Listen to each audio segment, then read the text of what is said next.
बस जीएसटी का इंट्रो लिया था अपन ने और कैटेगरीज ऑफ जीएसटी, है ना।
तो हम लोगों ने पढ़ा था कि भैया eight the time of purchase जो जीएसटी हम लोग पे करते हैं उसे क्या बोला जाता है, और इनपुट जीएसटी हमारे बिजनेस की असेट्स होता है, ठीक है। At the time of sale जो हम जीएसटी कलेक्ट करते हैं उसे आउटपुट जीएसटी बोलते हैं, और वो हमारे बिजनेस की लायबिलिटी होती है, ठीक है।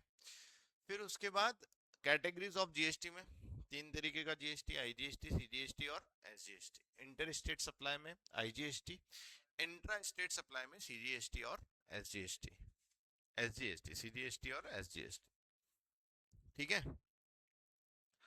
अब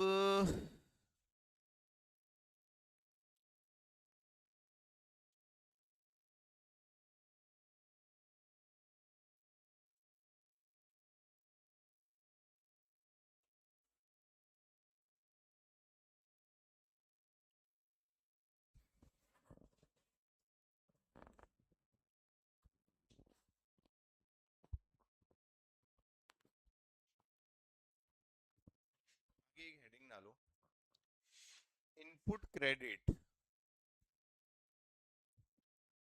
input credit of GST paid, input credit of GST paid is not allowed on the following.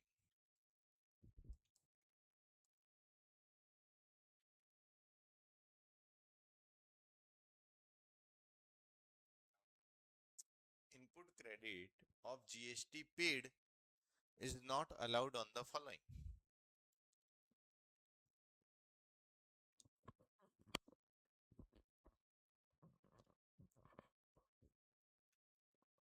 अब input credit is not allowed का मतलब क्या हुआ, समझना है इस चीज को।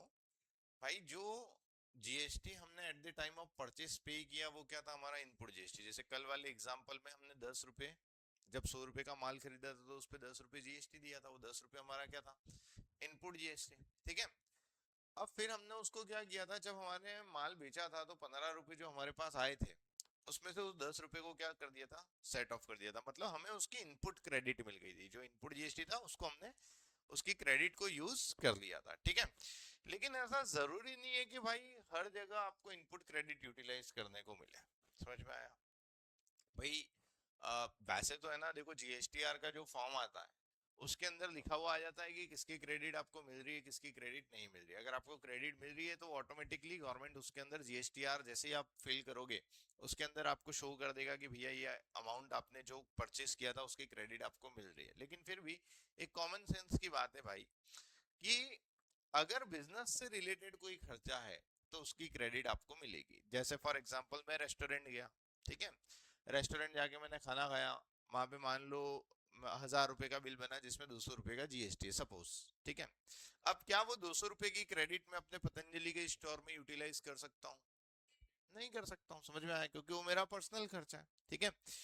तो बिजनेस से रिलेटेड जो भी खर्चे हैं उनकी क्रेडिट आपको मिल जाएगी, बिजनेस से रिलेटेड जो असेट्स हैं उनकी क्रेडिट आप लोगों को मिल जाएगी, ठीक है। बाकी कोई भी इनपुट क्रेडिट आप लोगों को नहीं मिलेगी। जैसे मैंने 2 साल पहले एक लैपटॉप लिया था, एक गेमिंग लैपटॉप लिया था मैंने, लगभग 85,000 रुपीज के आसपास का था। सो जब मैंने वो लिया तो उसमें जीएसटी लग रहा था भाई, कम से कम नहीं नहीं करके 15 एक हजार रुपए के आसपास होगा कुछ, ठीक है। अब मैंने क्या किया, वो जो लैपटॉप है वो मेरी दुकान के नाम से खरीद लिया, समझ में आया। तो उसमें मेरी दुकान का जीएसटी नंबर लगा दिया मैंने। अब मेरी दुकान के नाम से खरीदने में क्या हुआ कि वो एज एन असेट शो हो रहा है किसकी, मेरी दुकान की। भले मैं पर्सनल यूज में ले रहा हूँ एक अलग बात है, लेकिन इतना हम सब जानते हैं कि मैंने अपने बिजनेस के नाम पे ले लिया, ठीक है, और यूज कौन कर रहा हूँ मैं। अब उससे हुआ क्या, जो 15 हजार रुपए की इनपुट क्रेडिट थी वो हमको बिजनेस में मिल गई, समझ में आया। मतलब वो जीएसटी क्या हो गया, हमारा इनपुट जीएसटी हो गया कि भाई बिजनेस के लिए आपने असेट्स खरीदी ऐसा करके। और वो 15 हजार रुपए मेरा आउटपुट से सेट ऑफ हो गया, मतलब जितना टैक्स मेरे को भरना था उससे मेरे को 15 हजार रुपए कम भरना पड़ा। तो कहीं ना कहीं भाई यहाँ मैंने पैसे ज्यादा दिए लेकिन वहां पे मेरे 15 हजार रुपए बच गए, ठीक है। तो इसको बोला जाता है इनपुट क्रेडिट को सेट ऑफ करना, ठीक है। तो हर तरह की क्रेडिट आपको अलाउड नहीं होती। अब जैसे थोड़े दिन बाद हमारे घर पे वॉशिंग मशीन लेना था, तो पापा बोलते कि यार अपन एक काम करते, वॉशिंग मशीन भी दुकान के नाम पे ले लेते हैं। तो मैंने कहा यार पापा, वॉशिंग मशीन की अपने को छूट नहीं मिलेगी, मतलब उसकी इनपुट क्रेडिट हम यूटिलाइज नहीं कर पाएंगे। क्यों नहीं कर पाएंगे? क्योंकि गवर्नमेंट को भी पता है पतंजलि स्टोर में वॉशिंग मशीन का क्या काम है, समझ में आई बात। लेकिन कंप्यूटर एक ऐसी असेट्स थी जिसको बिजनेस में यूज किया जा सकता है, ठीक है। तो कंप्यूटर हो गया, सीसीटीवी कैमरा हो गया, एसी हो गया, इन सब की छूट हम लोगों को मिल सकती है। लेकिन वहीं पे वॉशिंग मशीन की छूट मिलना पॉसिबल ही नहीं है, ठीक है। लेकिन अगर वहीं पे कहीं हमारा ड्राई क्लीनिंग का बिजनेस होता तो होती, समझ में आया। तो डिपेंड करता है on your nature of business कि भाई आपको किसकी इनपुट क्रेडिट मिलेगी, किसकी इनपुट क्रेडिट नहीं मिलेगी, ठीक है। तो दो तीन पॉइंट इसमें मैं लिखवा देता हूँ कि किस किस की इनपुट क्रेडिट आप लोगों को नहीं मिलेगी। पहला पॉइंट लिखो, if the purchaser of goods और services,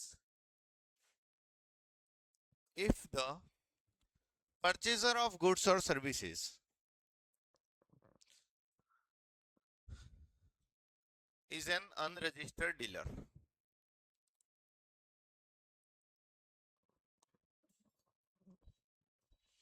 if the purchaser of goods or services is an unregistered dealer। अब इसका मतलब क्या हुआ? परचेजर मतलब कौन? हम खुद ही हैं। जैसे कल मैं एक्स था, मैंने माल खरीदा था, वाई था, मैंने माल खरीदा था किससे? एक्स से। अब वाई रजिस्टर्ड ही नहीं है जीएसटी में, तो वो क्रेडिट को यूटिलाइज ही नहीं कर पाएगा। परचेजर खुद अगर जीएसटी में रजिस्टर ही नहीं है, उसके पास जीएसटी नंबर ही नहीं है, तो वो अपनी क्रेडिट को कैसे यूटिलाइज करेगा? समझना भाई, मैं तुमको बात बताता हूँ, आज से 4 साल पुरानी। अ, मेरा एक इंस्टीट्यूट था, ठीक है, 2015 से। कोविड में मैंने उसको बंद कर दिया था, आफ्टर कोविड मैंने वापस उसको स्टार्ट किया। तो जब मैंने आफ्टर कोविड स्टार्ट किया तो जिस बिल्डिंग में मेरा ऑफिस था वो बिल्डिंग किसी और ने एक्वायर कर ली थी। तो मैंने उससे दो चार दुकानें आगे छोड़ के एक बिल्डिंग के अंदर पहले जिम था, वो जिम खाली हुआ था तो वो पूरा फ्लोर मैंने लिया रेंट पे, ठीक है। अब जिनसे जो उसके लैंडलॉर्ड हैं वो मेरी पहचान के भैया ही हैं, तो मैंने उनको बोला कि भैया यार मेरे को कोचिंग थी मेरी आगे, मेरे को यहाँ पे डालनी है, तो रेंट पे आपकी प्रॉपर्टी चाहिए, ऐसे करके मैंने उनसे बात करी।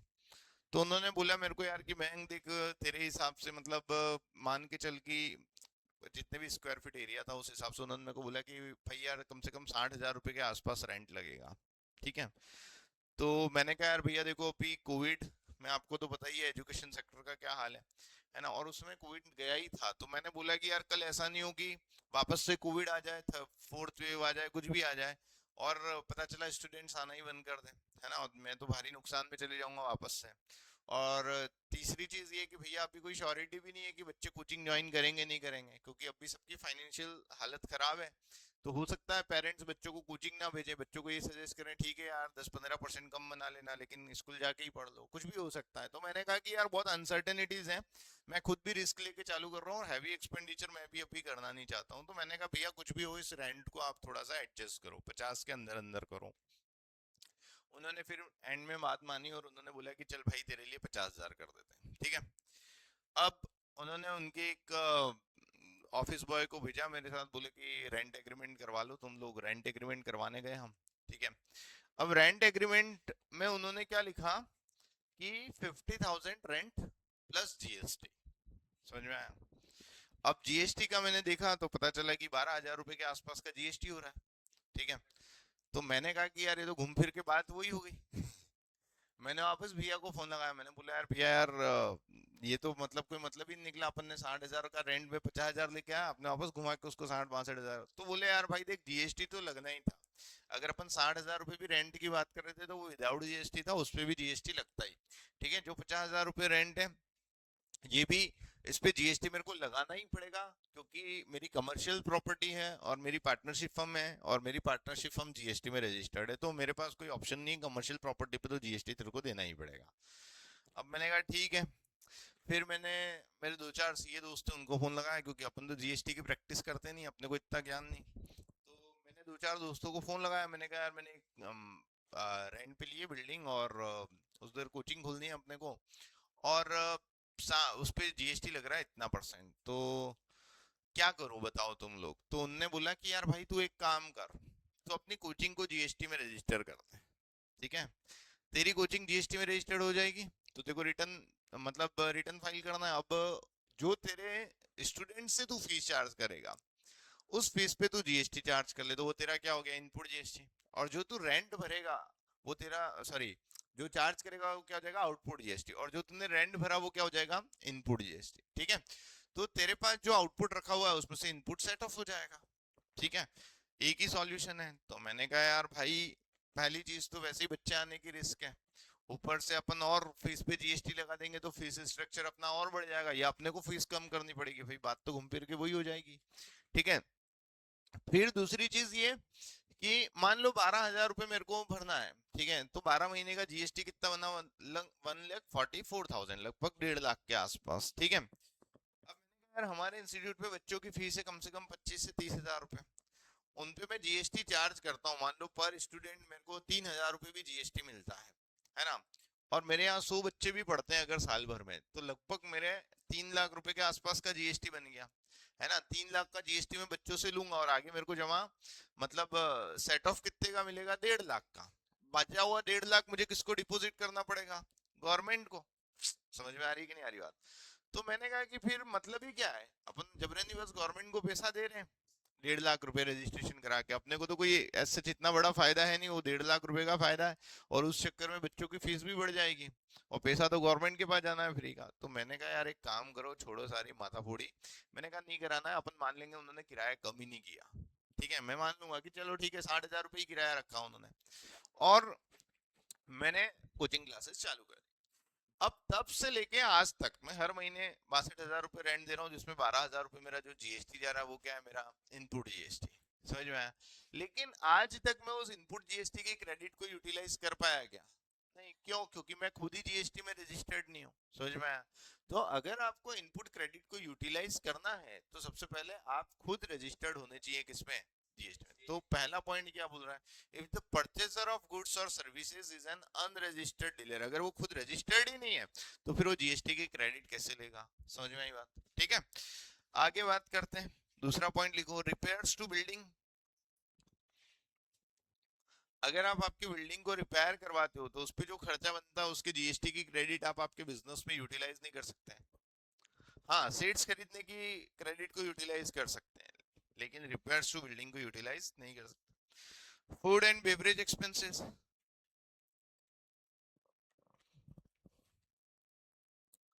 Food and beverage expenses. ठीक है, रेस्टोरेंट बिल वगैरह सब आ गए इसके अंदर। मान लो जैसे हम नाटा नाटा में ही अपन लोगों ने बच्चों को पार्टी दी, नखराली ढाणे लेके गए। अब उसके जो बिल बनेगा पर स्टूडेंट, जीएसटी तो लगेगा ना, लेकिन वो जीएसटी यूटिलाइज नहीं कर सकते। Next, membership fee of club health and fitness centre. Membership fees of club health and fitness centre, of club health and fitness centre, membership fees of club health and fitness centre. मैंने gym join कर ली, उसकी fees पे मैंने GST दिया, तो मेरे business में use कर पाऊंगा क्या, नहीं। ठीक है, तो कोई भी आपने क्लब ज्वाइन कर लिया, ठीक है, फिटनेस सेंटर ज्वाइन किया, मेडिटेशन सेंटर ज्वाइन किया, कुछ भी किया, तो next is health insurance. Health insurance भी पर्सनल खर्चा भैया। हेल्थ इंश्योरेंस के क्रेडिट को बिजनेस में यूज नहीं कर पाएंगे, लेकिन वहीं पे अगर बिजनेस की असेट्स का इंश्योरेंस करवाया तो बिल्कुल यूज कर सकते हैं क्योंकि वो बिजनेस का खर्चा है। Next is donation. डोनेशन जैसे फॉर एग्जांपल अब मेरी दुकान है, अभी थोड़े दिन पहले हमारे गांव में हवन हुआ, तो हमने 10 घी के डब्बे दिए उसमें, समझ में आया। अब वो 10 घी के डब्बों पे क्या जीएसटी नहीं होगा? अगर जीएसटी तो हमने दिया होगा ना जब खरीद के लाए, लेकिन अब जो माल हमने डोनेट कर दिया उसका जीएसटी कहाँ गया? वो तो हमको ही भुगतना पड़ेगा। गवर्नमेंट उसकी क्रेडिट थोड़ी देगी कि चलो तुमने डोनेट किया तो तुमको उसकी क्रेडिट दे देंगे। समझ में आई बात? नाउ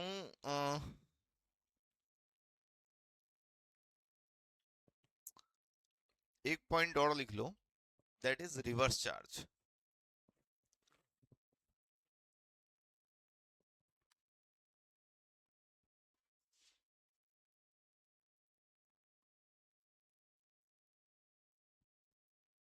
अब रिवर्स चार्ज क्या होता है? देखो, कल हमने जो पढ़ा था, एक्स ने माल बेचा था किसको?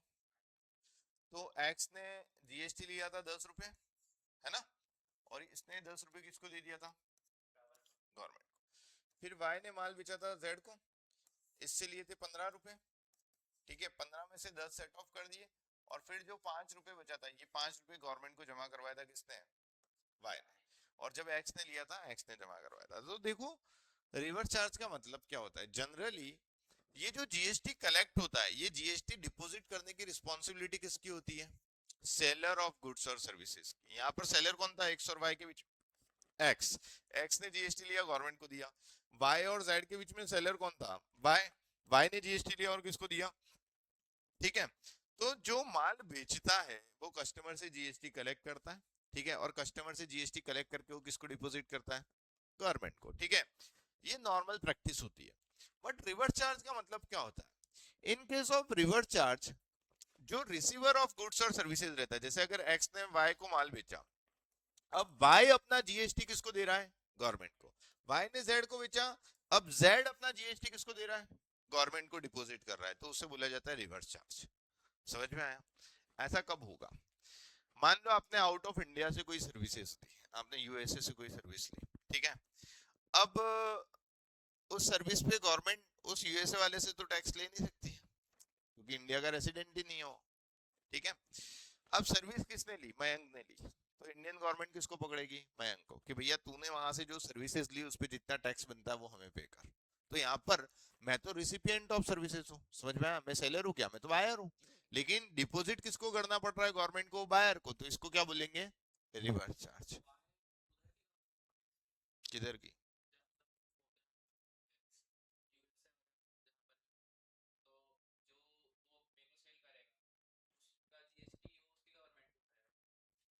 वो उसकी गवर्नमेंट का वो जाने, अपन तो इधर की बात कर रहे हैं। वो उसकी उसकी गवर्नमेंट में वहां पे जो रूल है उस हिसाब से वो समझेगा।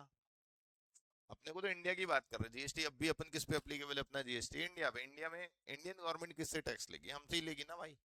और हम तो सेलर है नहीं, हम गवर्नमेंट को ये थोड़ी बोल सकते कि जो सेलर है वो देगा जीएसटी, तो उसने कलेक्ट किया तो वो डिपॉजिट करेगा। नहीं, इस केस में क्या एप्लीकेबल होगा आप पे? Reverse charge. Purchaser of goods और सर्विसेज को आपके जीएसटी का पेमेंट करना पड़ेगा। समझ में आई बात? जेब से तो परचेजर के ही जाता है भाई। किसकी जेब से निकला था? जेड की जेब से, ठीक है। जाएगा किसकी जेब से? परचेजर की। बात हो रही है डिपॉजिट करने की गवर्नमेंट को। समझ में आया कि गवर्नमेंट को जमा करवाने की रिस्पॉन्सिबिलिटी किसकी होती है? सेलर की। But in case of reverse charger, reverse charge, उस केस में रिस्पॉन्सिबिलिटी किसकी हो जाएगी? बायर की, ठीक है। तो लिखो रिवर्स चार्ज का meaning. when GST is not charged by the seller of goods or services, when GST is not charged by the seller of goods or services, when GST is not charged by the seller of goods or services but paid into government account,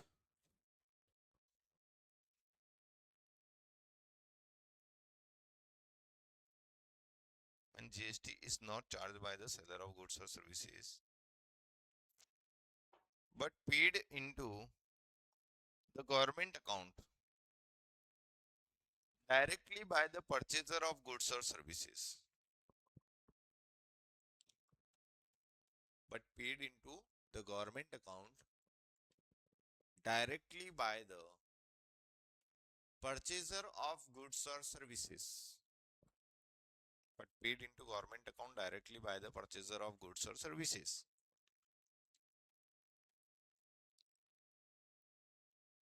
is known as reverse charge.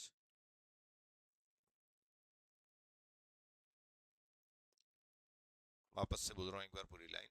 When GST is not charged by the seller of goods or services but is paid into government account directly by the purchaser of goods or services is known as reverse charge.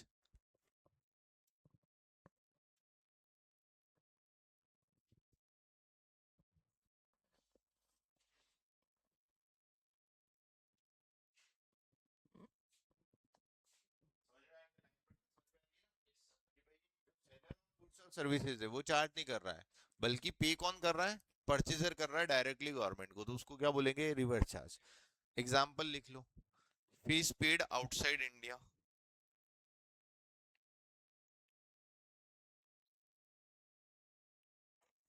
Fees paid outside India.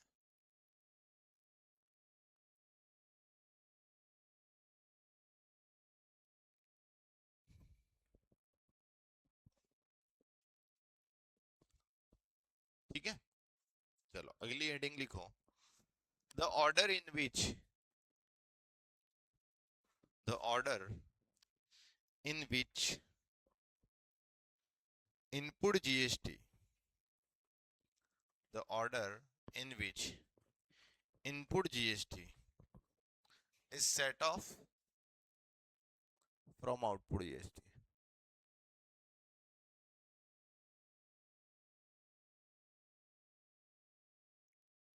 The order in which input GST is set off from output GST.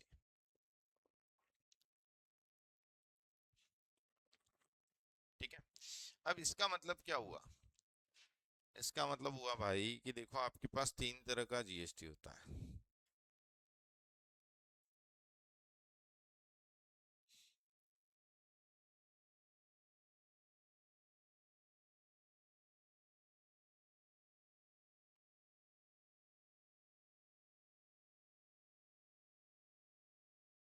ठीक है, अब देखो आपके पास तीन तरीके का GST होता है, कौन कौन सा, सीजीएसटी, एसजीएसटी और आईजीएसटी. ठीक है, तो अब जब आप इनपुट जीएसटी की बात करेंगे, ठीक है, तो तीन तरीके का इनपुट जीएसटी आएगा.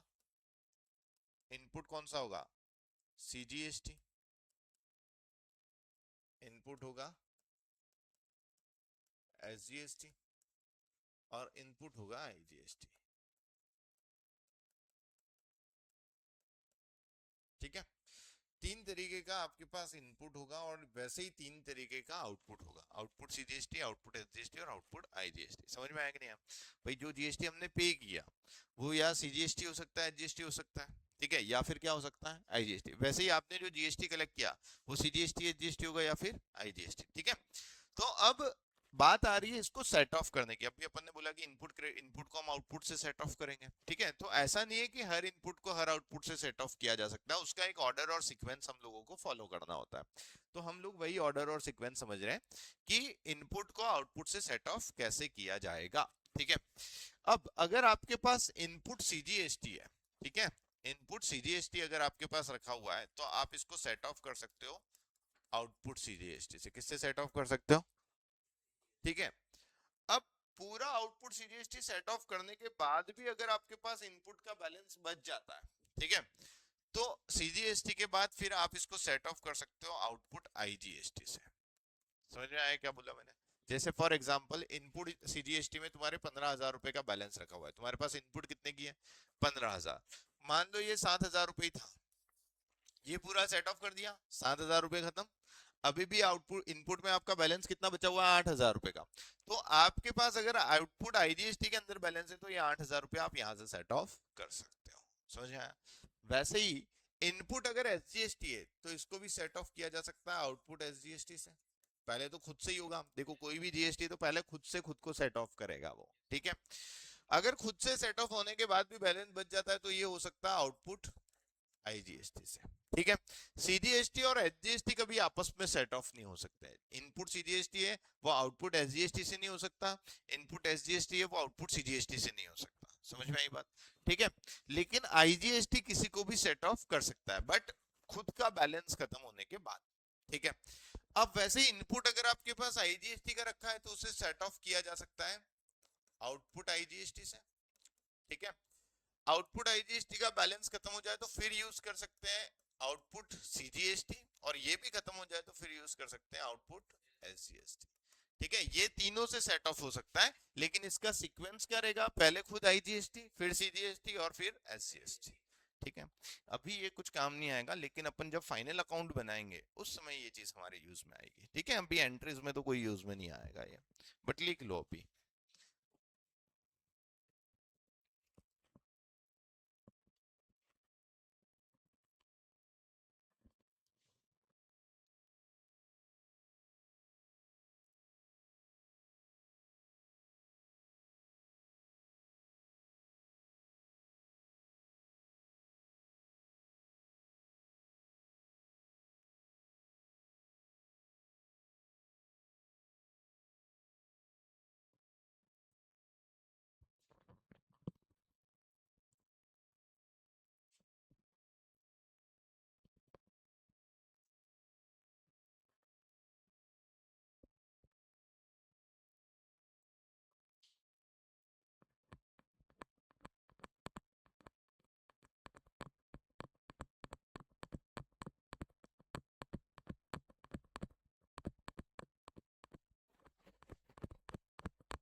चलो, अब बात करते हैं एंट्रीज पे।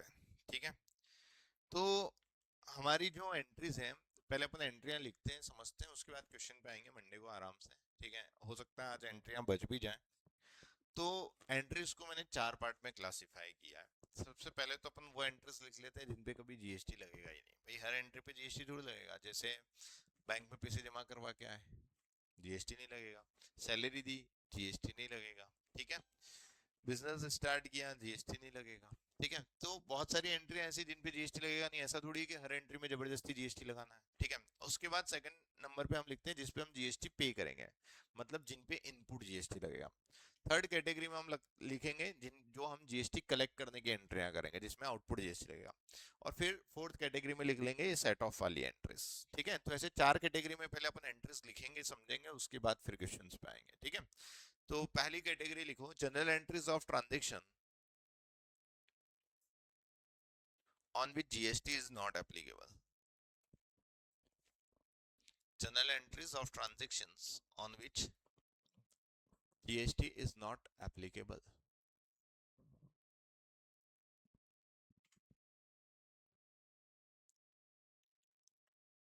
Journal entries of transactions on which GST is not applicable.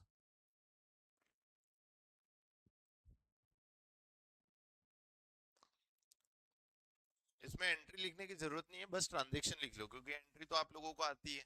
ठीक है, फिर जब इनपुट आउटपुट आएगा वहां से हम लोग एंट्री लिखना चालू करेंगे। जैसे पहला ट्रांजैक्शन लिखो, कैपिटल इंट्रोड्यूस्ड। ठीक है, अब एंट्री होगी cash account debit to capital, इसमें कोई जीएसटी। ठीक है, सेकंड नंबर पे लिखो कैपिटल इंट्रोड्यूस के बाद payment of wages and salaries,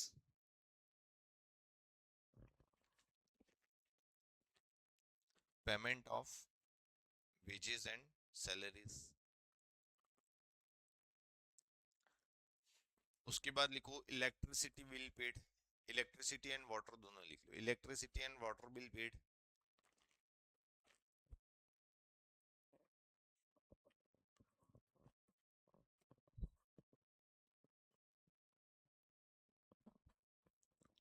interest paid,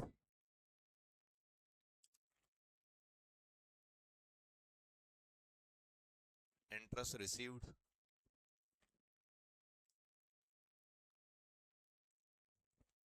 cash deposited into bank,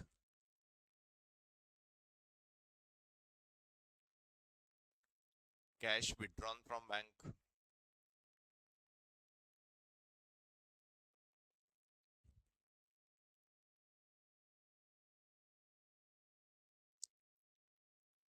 check deposited,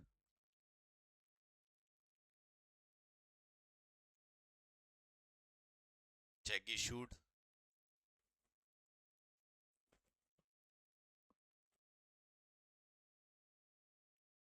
depreciation on assets,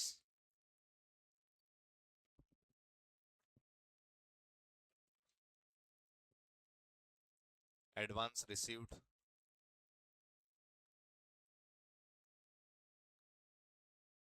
advance paid।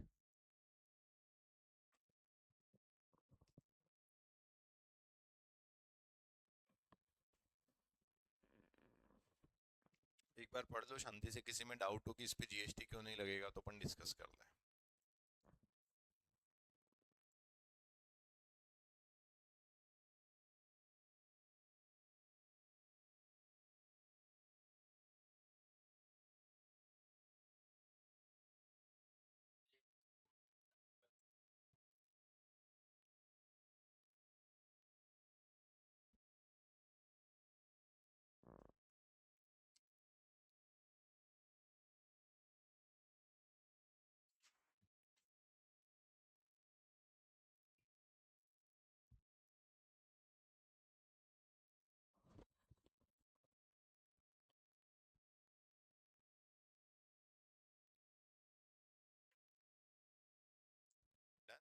Confusion?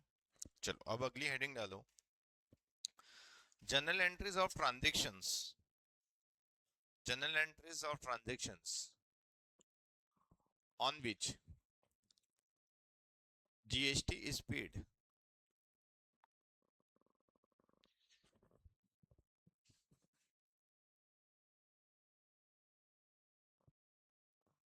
General entries of transaction on which GST is paid, GST is paid मतलब कौन सा GST लगेगा?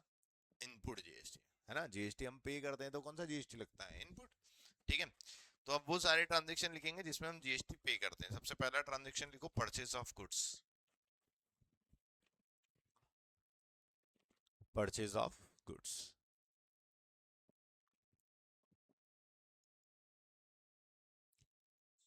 Purchase of goods, ठीक है।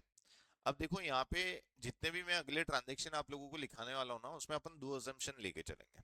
पहला, एक तो सारे ट्रांजैक्शन कैश में, ठीक है, क्योंकि अभी मेरे को एंट्री लिखवानी पड़ेगी। तो परचेज टू कैश, उधार होगा तो परचेज टू मोहन, है ना। बैंक से होगा तो परचेज टू बैंक, वो अपन चेंज कर लेंगे उस हिसाब से। जीएसटी तो सब पे लगेगा, उधार खरीदो, नगद में खरीदो या चेक से खरीदो, समझ में आई बात।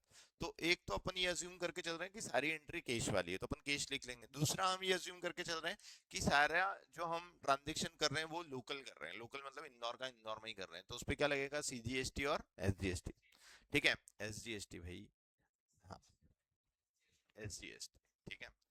आईजीएसटी कब लगेगा? ठीक है। तो अगर आपको क्वेश्चन में ऐसा आ गया कि भाई इंदौर से आपने जयपुर माल भेजा, तो फिर वहां पे क्या लगा दोगे? आईजीएसटी, ठीक है। लेकिन अभी अपन सारी एंट्री लोकली मान के चलेंगे, तो अपन क्या लिखेंगे? सीजीएसटी और एसजीएसटी। फिर जैसी सिचुएशन है उस हिसाब से आप अपनी एंट्री को चेंज कर देना। क्लियर है? चलो, तो पहली एंट्री क्या लिखी? परचेज ऑफ गुड्स, ठीक है। मान लेते हैं हमने माल खरीदा, एक ऐसे ही एंट्री ले रहा हूँ एग्जांपल के लिए। Purchase goods for rupees 10,000 in cash, CGST and SGST @6%। ठीक है, CGST GST कितना लगा रहे हैं हम लोग? 6%। ठीक है, माल खरीदा, पहले नॉर्मल एंट्री बताओ। Purchase account debit to cash, ठीक है। माल खरीदा हमने 10,000 रुपए का, तो परचेज अकाउंट डेबिट हो गया कितने से? 10,000 से। अब जब माल खरीदा तो हमने इस पे क्या दिया होगा? GST, जिसको हम क्या बोलते हैं? Input GST। कितना कितना? 10,000 पे 6%, मतलब 600 रुपए का इनपुट CGST दिया, 600 रुपए का इनपुट SGST। ठीक है, अब अगर मैंने GST पे किया, जो कि मेरी क्या है? असेट्स, तो मेरी असेट्स इंक्रीज होगी, और असेट्स मेरी जब भी इंक्रीज होती है मैं क्या करता हूं? उसे डेबिट। ठीक है, तो परचेज के साथ इनपुट CGST अकाउंट डेबिट हो जाएगा, कितना रुपया? 600 रुपया। इनपुट SGST अकाउंट डेबिट हो जाएगा, कितना? 600 रुपया। और आपके पास से केस चले जाएगा 11,200। समझ में आया? 10,000 का आपने मान लिया, 600 का GST दिया, 1,200, तो टोटल आप कैश कितना दे के आओगे? 11,200। ठीक है, तो अब आप एंट्री लिख लो, purchase account debit, input CGST debit, input SGST debit to cash.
ठीक है, चलो। तो परचेज ऑफ गुड्स में कोई कंफ्यूजन? परचेज स्टॉक इंक्रीज हुआ तो डेबिट किया, इनपुट CGST SGST दोनों हमारी असेट से पे करेंगे तो हमारा इनपुट GST का बैलेंस बढ़ेगा, मतलब असेट्स इंक्रीज हुई। ठीक है, तो ये दोनों भी डेबिट हो जाएंगे, और हमारे पास से कैश गया तो कैश क्रेडिट। 10,000 का माल था तो स्टॉक में आ गए 10,000 रुपए परचेज में, इनपुट CGST SGST लग गया उन पे 6%, और टोटल कैश कितना चले गया हमारे पास से? 11,200। ठीक है, अगली एंट्री लिखो, purchase return of goods. Purchase return of goods,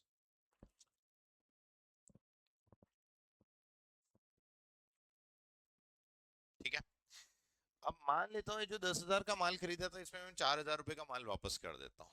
ठीक है, तो पहले नॉर्मल माल वापस करने की एंट्री बोलो, कैश अकाउंट डेबिट, माल वापस करेंगे पैसा आएगा। ठीक है, to purchase return, stock decrease हुआ तो परचेज रिटर्न अकाउंट क्रेडिट कर देंगे। ठीक है, कितने का माल वापस किया? 4,000 रुपए का। ठीक है, अब माल वापस किया तो उसका जो इनपुट GST था वो भी हमें रिवर्स करना पड़ेगा। समझ में आया कि नहीं आया भाई? अगर अपन ने माल खरीदा तो क्या उसका इनपुट क्रेडिट पूरे का मिलेगा? मैंने जब 10,000 का माल खरीदा था तो मेरे पास इनपुट GST कितने का था? 10,000 का। अभी अगर मैं 4,000 रुपए का माल वापस कर रहा हूँ तो 4,000 पे जितना GST बनता है वो भी मुझे वापस करना पड़ेगा। तो यहाँ पर जब इनपुट GST मैंने पे किया था तो मेरी असेट्स बड़ी थी, अभी इनपुट GST जब मैं रिवर्स करूंगा तो मेरी असेट्स कम होगी, तो असेट्स कम होगी तो मैं इसे क्या कर दूंगा? क्रेडिट। तो यहाँ पर आ जाएगा input CGST account to input SGST account. कितना कितना? 4 छंग 240, 240, है ना। और आपके पास कैश कितना आ जाएगा? 4,480।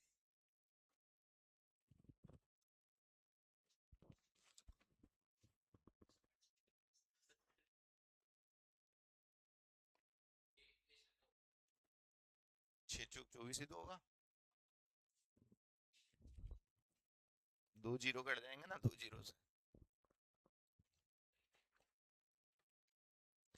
हाँ भैया, अब देखो, एक्चुअल में तुमने माल कितने का खरीदा? 10 में से 4 का वापस दे दिया, मतलब तुम्हारे पास माल कितने का है? 6,000 का। अब 600 में से 240 का GST तुमने रिवर्स कर दिया, मतलब तुम्हारे पास GST बचा कितना? इनपुट का बैलेंस 360 रुपए। ठीक है, और 6,000 पे 6% के हिसाब से GST बनता भी कितना है? 360। समझ में आ रही बात? ठीक है, तो मतलब जितना आपने माल खरीदा उतने का ही आपको क्रेडिट मिलेगा। तो अगर आपने रिटर्न किया तो जितना माल रिटर्न कर रहे हो उसका जीएसटी भी आपको रिवर्स करना पड़ेगा। ठीक है, चलो क्लियर दोनों एंट्री, कोई कंफ्यूजन? चलो अगली एंट्री लिखो, परचेज ऑफ असेट्स।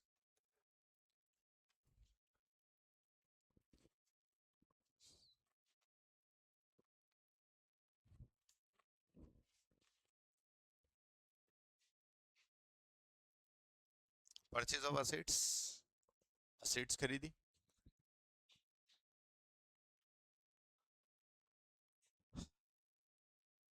असेट्स खरीदने की एंट्री क्या होगी बताओ? असेट्स अकाउंट डेबिट, कोई भी एसेट हो गया ना इसमें। परचेज अगर आपने फर्नीचर खरीदा तो फर्नीचर, मशीनरी खरीदा तो जो भी है वो। ठीक है, असेट्स अकाउंट डेबिट, उस पे जो जीएसटी पे करोगे तो असेट्स आपकी क्या हो जाएगी, बढ़ जाएगी। इनपुट जीएसटी भी आपकी असेट्स है ना, तो जब जीएसटी पे करोगे जितने की भी असेट्स है तो आपको इनपुट का बैलेंस मिलेगा, मतलब आपकी असेट्स बढ़ी। तो एंट्री बनेगी assets account debit, input CGST account debit, input SGST account debit to cash.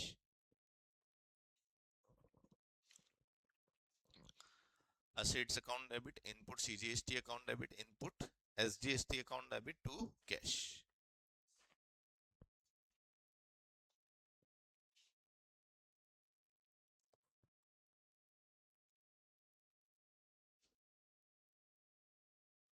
Assets debit, input CGST debit, input SGST debit to cash.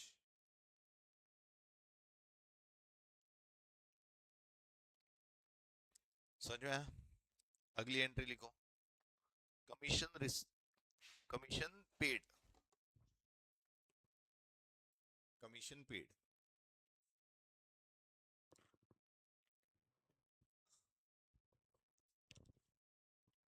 ठीक है, अब अपन ने कमीशन किसको पे किया होगा, जिससे कोई सर्विस ली होगी, तो कमीशन पे जीएसटी लगेगा।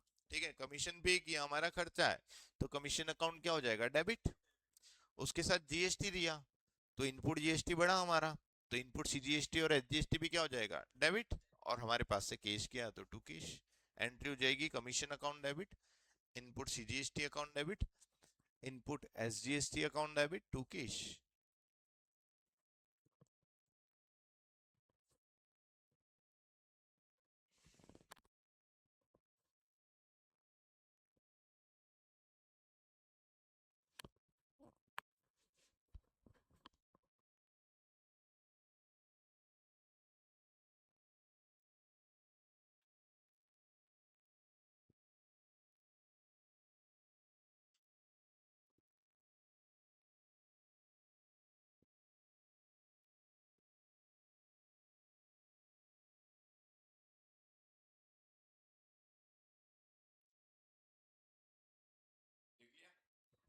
Commission debit, input CGST debit, input SGST debit to cash.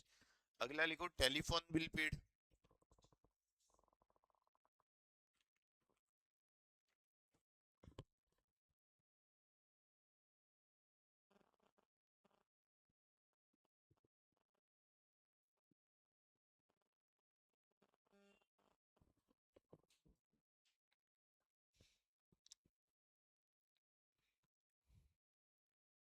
Telephone bill paid, telephone expenses account debit, input CGST debit, input SGST debit to cash.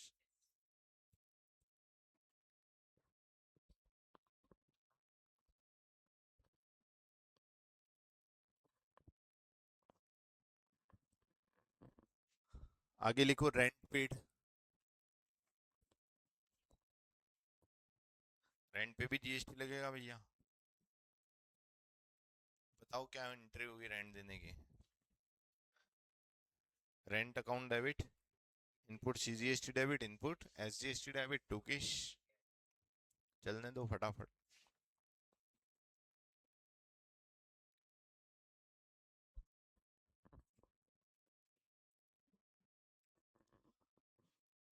आगे लिखो insurance premium paid,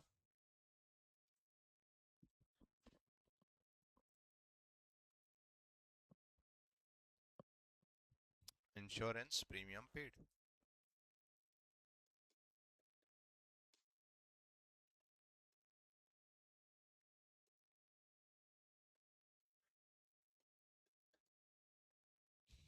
insurance premium paid.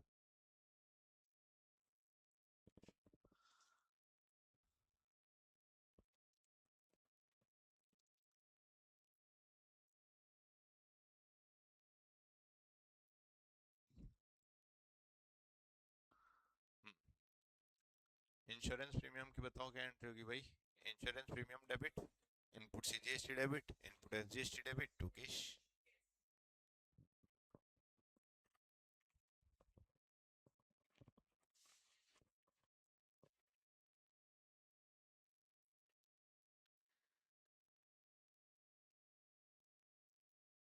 आगे लिखो advertisement expenses. Advertisement का खर्चा किया आपने।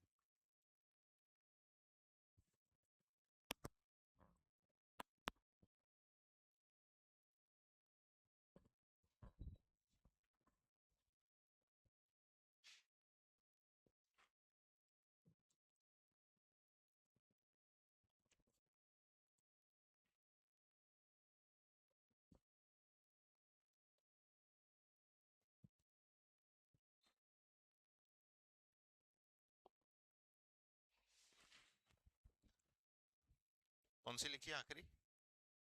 Advertisement. ठीक है, लिख ली entry. Advertisement account debit, input CGST, input SGST to cash. लिखो एडवर्टीजमेंट के बाद बैंक चार्जेस। बैंक चार्जेस में तो टू बैंक ही आएगा क्योंकि बैंक चार्जेस बैंक से ही करते हैं ना, इतना तो अंडरस्टूड है। Bank charges debit, input CGST debit, input SGST debit to.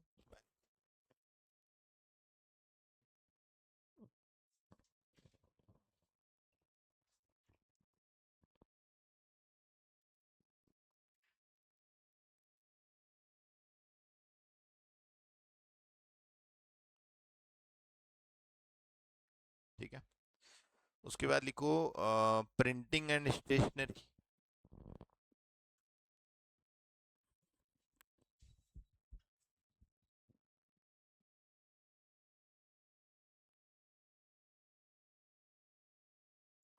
Printing and stationery, printing and stationery debit, input CGST debit, input SGST debit to cash.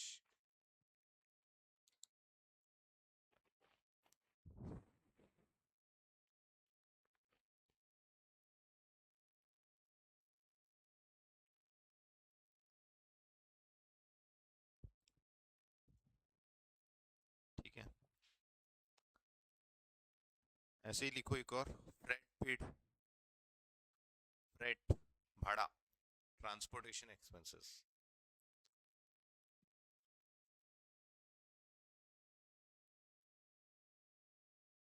Freight paid.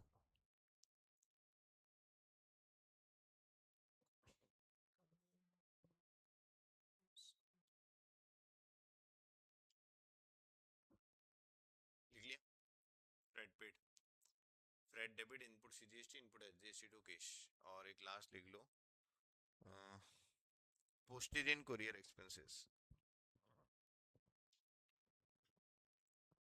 Postage and courier expenses.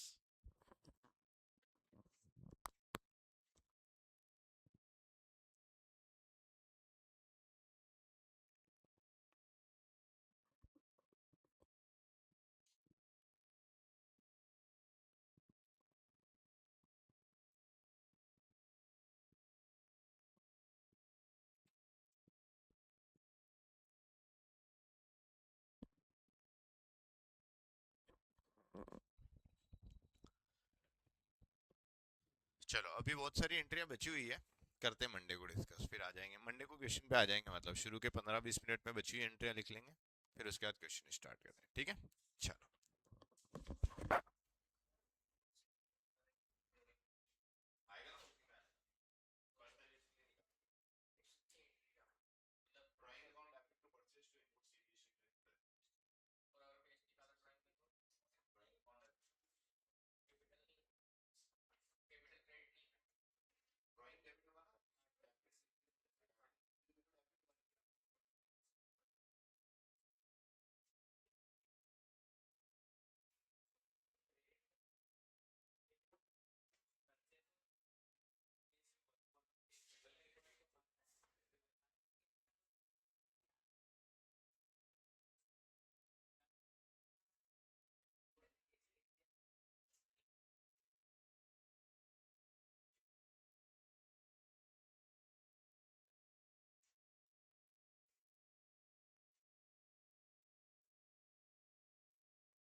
चलो कल क्या पढ़ा था बताओ।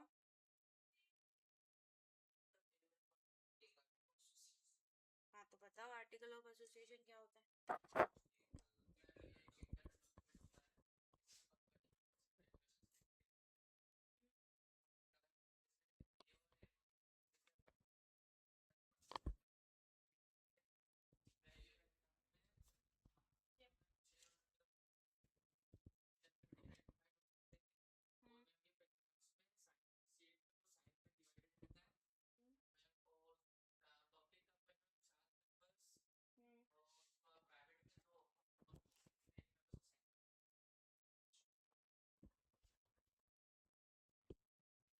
हम्म, हम्म, MOA के 6 class कौन से होते हैं भैया सत्य।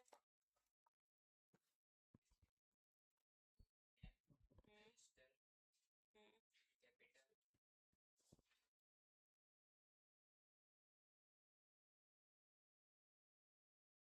बोलो।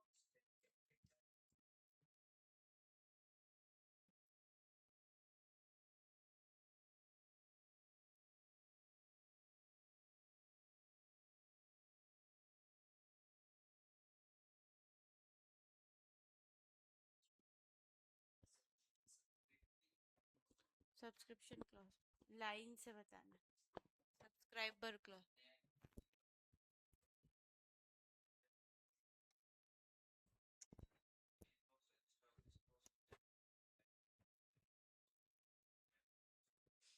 और लाइब्रेरी क्लॉज क्या होता है।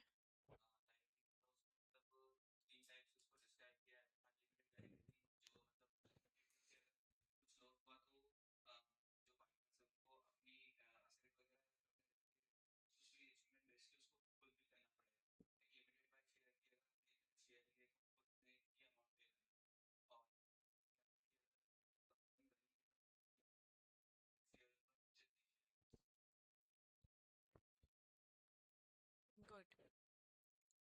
चलो क्या क्या टॉपिक्स हो गए अपने। पहला तो फॉर्म्स ऑफ बिजनेस ऑर्गेनाइजेशन हो गया है, कैरेक्टरिस्टिक्स ऑफ कंपनी हो गया है, और टाइप्स ऑफ कंपनी हो गया है, प्रमोटर, प्रोस्पेक्टस, कैपिटल और टाइप्स ऑफ कैपिटल हो गया है, शेयर्स हो गया है, मेमोरेंडम ऑफ एसोसिएशन हो गया और आर्टिकल ऑफ एसोसिएशन हो गया, राइट। है ना, इतने टॉपिक हो गए अपने। काय के कंटेंट। हाँ हाँ बस इसको नहीं पढ़ना है, मैंने बोल तो दिया था कि आर्टिकल ऑफ एसोसिएशन जो है वो इतना मतलब पूरा की पूरा बना बनाया ही आएगा। सिर्फ उसको समझ नहीं है, ज़्यादा अपने को बनाना नहीं पड़ता है, चेंजेस नहीं होते उसमें बहुत ज़्यादा। ठीक है, तो इसलिए इतना ही काफ़ी है। ऐसे तो 30-40 पेज का होता है आर्टिकल ऑफ एसोसिएशन, बट बहुत ज़्यादा चेंजेस नहीं है इसलिए हम नहीं पढ़े। भैया 2 मिनट का बोल के गए थे, तुमने पूरे 8 मिनट लगा दिए। ये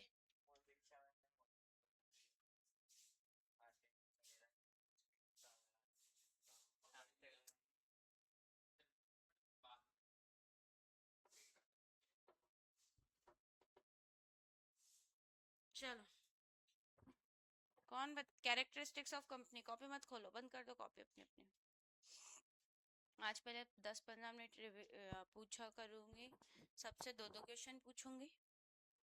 ठीक है, पहले क्वेश्चन का आंसर अगर किसी ने नहीं दिया है तो उसके पास दूसरा क्वेश्चन का आंसर देने का मौका है, जिससे उसको होमवर्क नहीं मिलेगा। ठीक है, और अगर दूसरे का भी नहीं दिया है सेटिस्फाई आंसर, तो आपको दोनों क्वेश्चन दोनों लिखने पड़ेंगे 3-3 बार। ठीक है, मैं अपने हिसाब से पूछूंगी किससे मुझे क्या पूछना है। आप लोग अपने हाथ भी खड़े कर सकते हो। मेरा पहला क्वेश्चन है कैरेक्टरिस्टिक्स ऑफ कंपनी।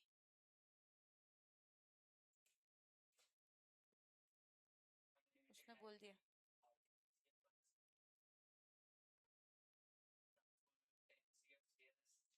क्या, ट्रांसफरेबिलिटी ऑफ शेयर्स।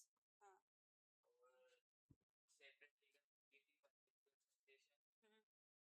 हम्म, हम्म,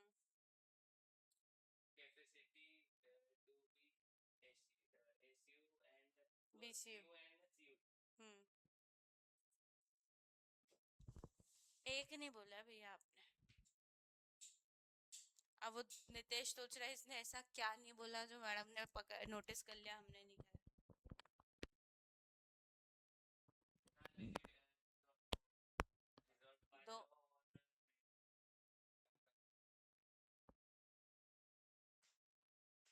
तुमसे पूछा था मैंने? नहीं पूछा था ना, तो फिर बीच में क्यों बोले? तुम करोगे उसके हिस्से का होमवर्क? बस, तो फिर जिसका जो क्वेश्चन है वो, आपका कितना ही अच्छा दोस्त हो, कुछ भी हो, आपको अपना मुंह नहीं खोलना है जब तक कि अनटिल एंड अनलेस मैंने नहीं बोला हो, है ना? Created by law, dissolve by law, और आर्टिफिशियल बोल दिया था। अच्छा, इसमें से किसी तीन को एक्सप्लेन कर दो। हाँ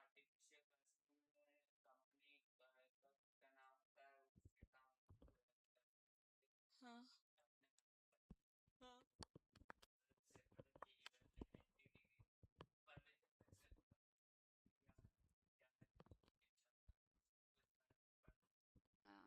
हाँ जी मृदुल, आप आ गए?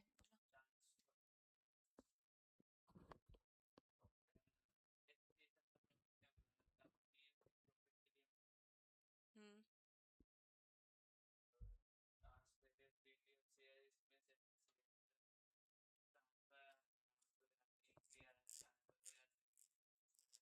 हम्म।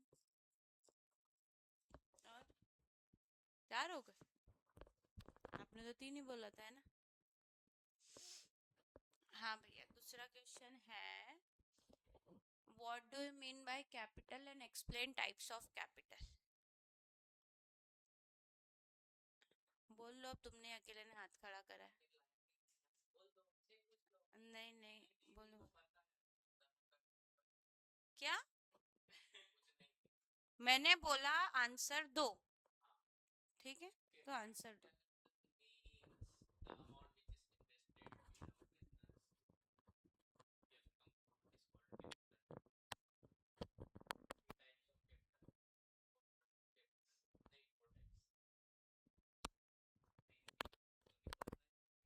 नहीं नहीं नहीं, अभी नहीं, बीच में नहीं बोलना।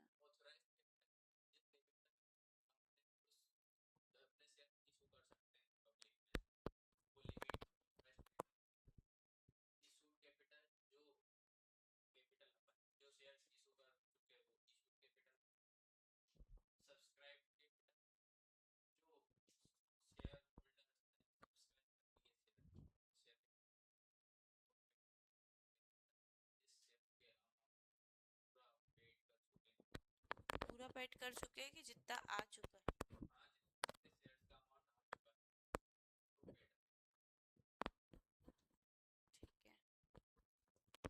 ऐसा नहीं कि तुमसे दूसरा दूसरा क्वेश्चन नहीं पूछूंगी, पूछूंगी। दो दो क्वेश्चन सबके हैं ना, तो दो दो सबके हैं। Limited liability partnership. हम्म।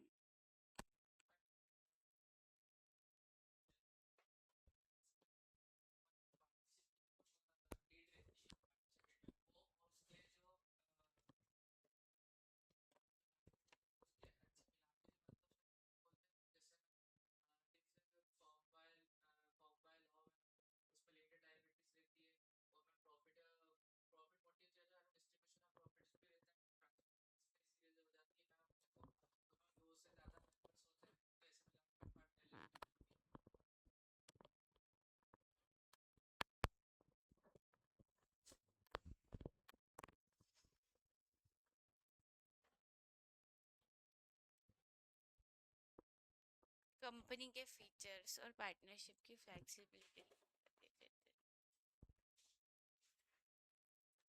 ठीक है, तुमने अपनी लैंग्वेज में बहुत कुछ बोला, पर जो एक्चुअल बोलना चाहिए था वो तो बोला ही नहीं है ना? तो लिख के तो लाना पड़ेगा। पार्टनरशिप। बोलो।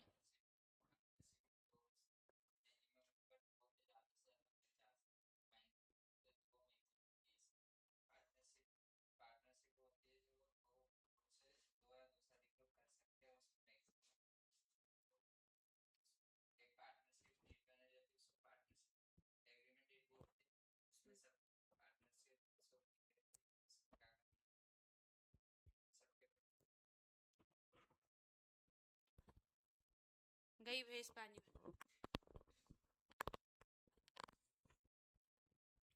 Memorandum of association.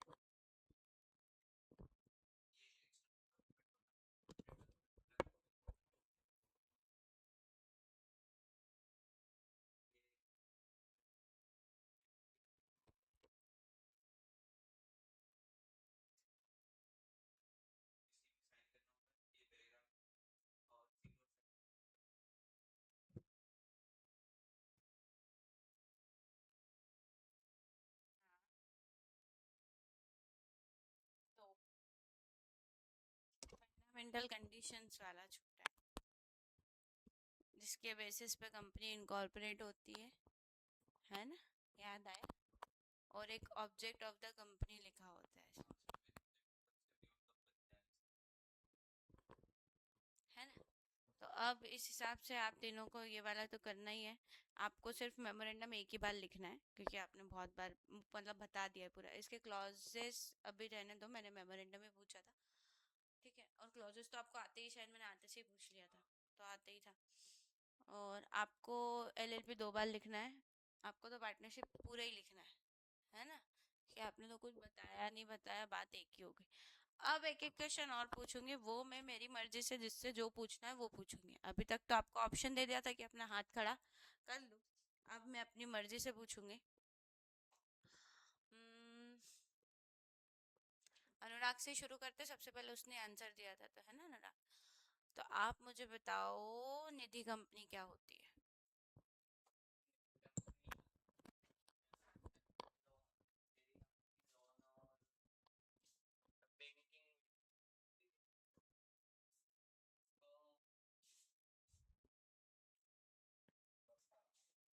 हाँ तो बताओ ना, मैं क्या मना कर रही हूँ?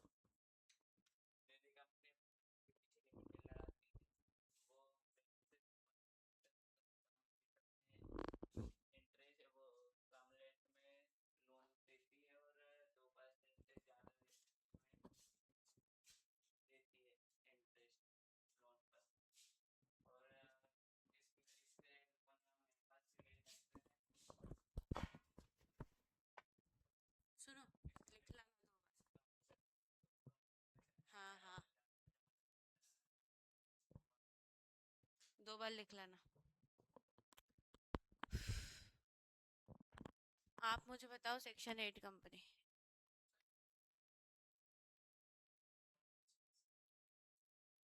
अरे हाँ भाई, जो लैंग्वेज समझ में आज मैं बता दो, बस मुझे समझ में जो मैंने कंटेंट लिखाया है ना वो होना चाहिए, दैट्स इट। हिंदी हो चाहे अंग्रेजी।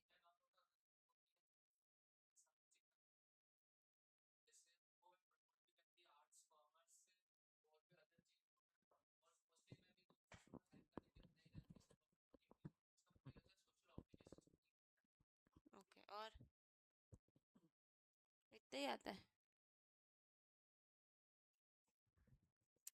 कोई भी और इसको अच्छे से एक्सप्लेन करना चाहता है, पर वो उसका दूसरा क्वेश्चन नहीं होगा, ये एक एक्स्ट्रा होगा, और उसको वो अच्छे से एक्सप्लेन नहीं करने पे लिखना नहीं पड़ेगा। ये सिर्फ आप अपनी तरफ से ट्राई कर सकते हो कि ठीक है मैडम, हम बता रहे हैं, हमको आता है।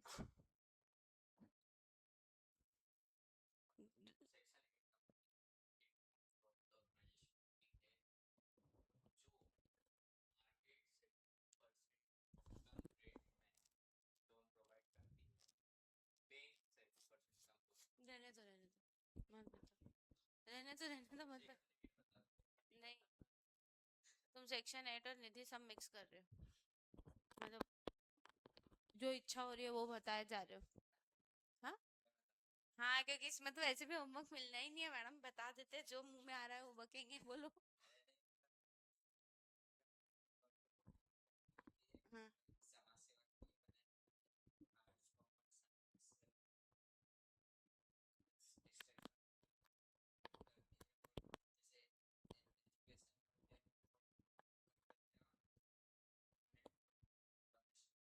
हाँ हाँ हाँ, बोलो बोलो। क्लास के बाहर जाना है दोनों को? नहीं जाना ना, तो बात करने की जरूरत क्या है? एक ही जगह रहते हो ना, एक ही रूम में नहीं रहते, अलग अलग रहते हो?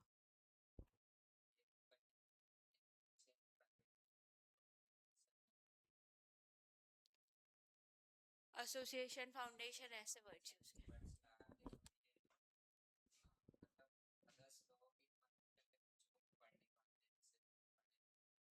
गुड ट्राई, अच्छा करा ट्राई, अच्छा बोला है।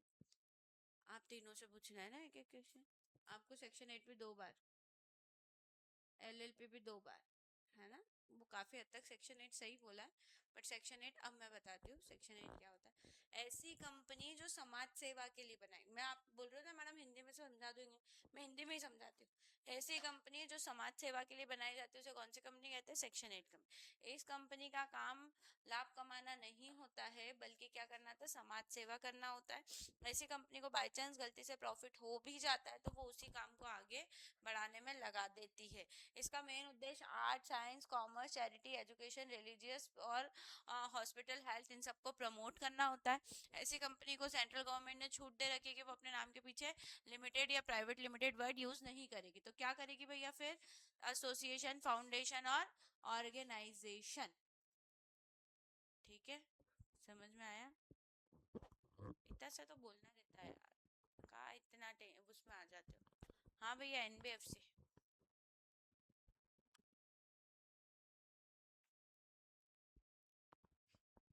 एनबीएफसी, हाँ,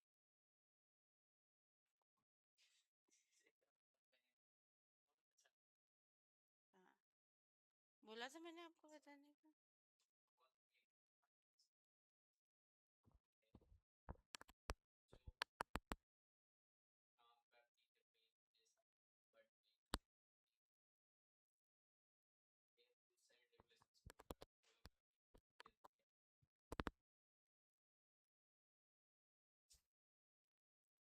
कोई बात,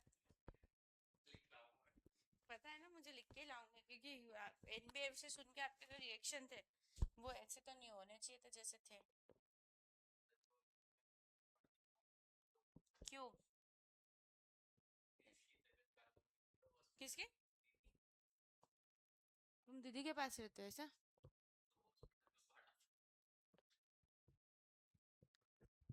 कोई बात नहीं, पर मैं लिख लाना, आपका ही भला होगा। हाँ भैया, अपन देखो अब पहला होमवर्क तो लिखना जो लिखना ही है, दूसरा देखते हैं क्या होता है। क्या क्या पूछ लिया? सब पूछ लिया जो इम्पोर्टेंट है वो पूछते हैं।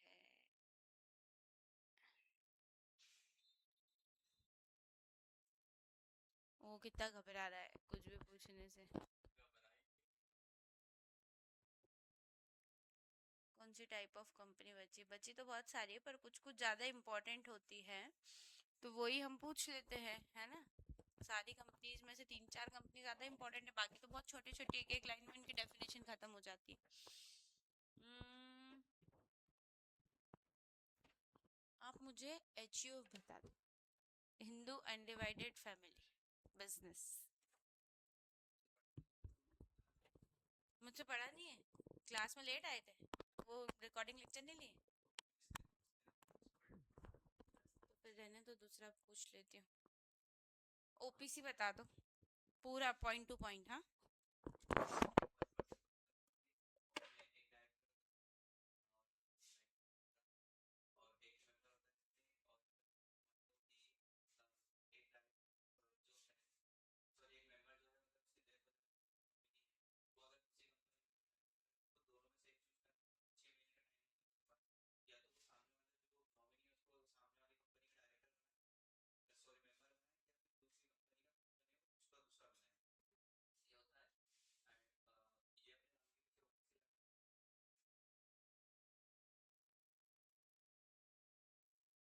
ठीक है।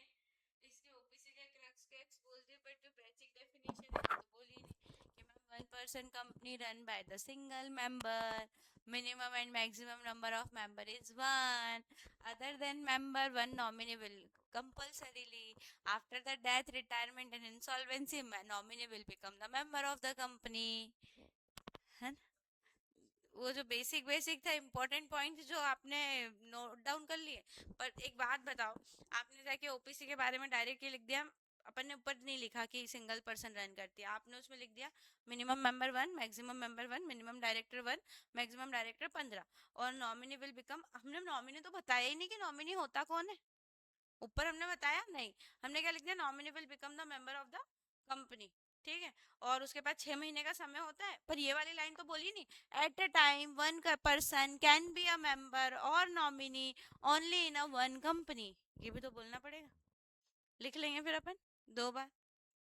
चलो स्टार्ट करते हैं नया टॉपिक।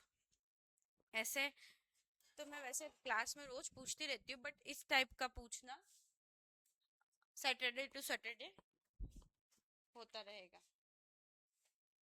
और बाकी मेरी इच्छा, मैं कभी भी पूछूं, मेरी क्लास, मेरे स्टूडेंट्स, है ना। चलो, next topic is charge.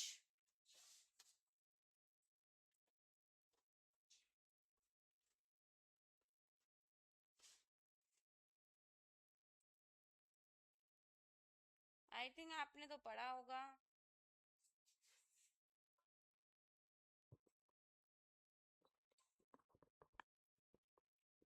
Company company law में एक स्पेसिफिक पूरा चैप्टर होता है चार्ज का, कंपनीज एक्ट में, सीएस एग्जीक्यूटिव में।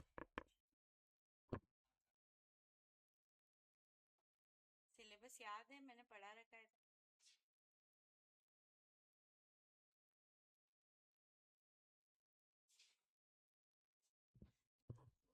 पता है मतलब चार्ज का? नहीं याद आ रहा मैडम, वो तो कंपनी लॉ से पढ़ने के लिए पढ़ लिया है ना, पेपर देने के बाद सब खत्म हो गया। कोई और जो अपने दिमाग लगाना चाहेगा चार्ज के ऊपर, कि चार्ज ये होता है, चार्ज वो होता है, चार्ज मतलब कोई फीस होती है, चार्ज मतलब कोई पेनल्टी होती है ना। चार्ज मतलब हम कुछ पर्टिकुलर चीज खरीद रहे तो पूछ लेते भैया इसका चार्ज कितना है, सर्विस चार्ज जैसे पूछते हैं ना। कोई होटल में जा रहे हैं तो वो सर्विस चार्ज लगा देते, तो चार्ज मतलब फीस, पेनल्टी काइंड ऑफ कुछ होता है नहीं। कंपनी लॉ में चार्ज का मतलब एकदम डिफरेंट। ये बार बार अपने आप क्यों चल जाता है यार, है? कौन से सर?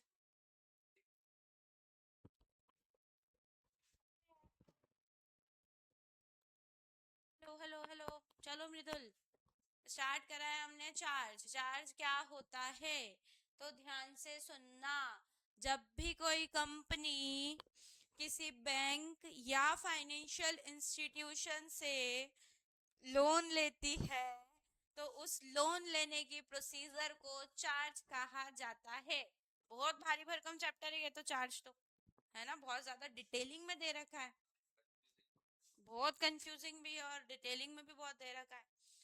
तो चार्ज क्या होता है, जब भी कोई कंपनी किसी बैंक या फाइनेंशियल इंस्टीट्यूशन से जो लोन लेती है तो वो लोन लेने की जो पूरी प्रोसीजर होती है ना उसको चार्ज कहा जाता है। आया समझ में?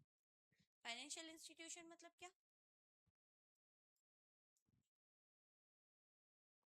NBFC, non banking financial institute. जो कंपनी होती है ना वो फाइनेंशियल इंस्टीट्यूट होती है, ठीक है, और लोन ही तो देती है ना। It is exactly working like a bank but not a bank. It follows the rules and regulation of RBI, not SBI, Reserve Bank of India, ठीक है।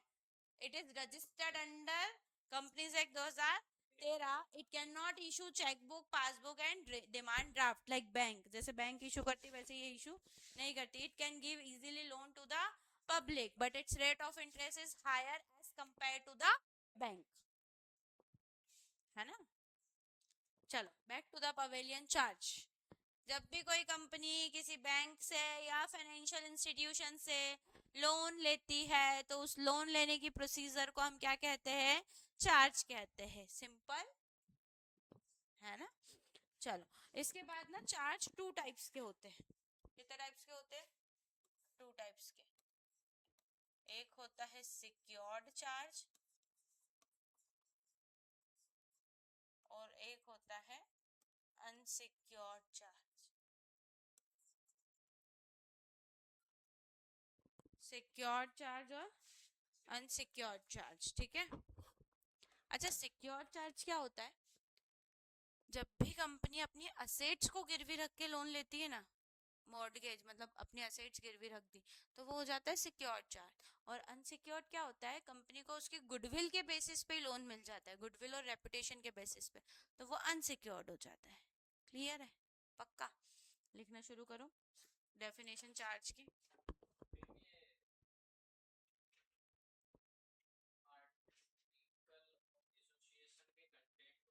नहीं करना।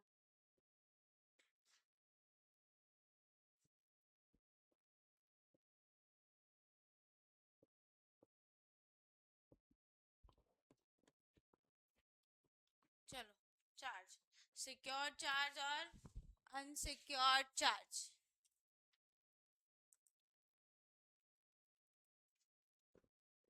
सिक्योर चार्ज और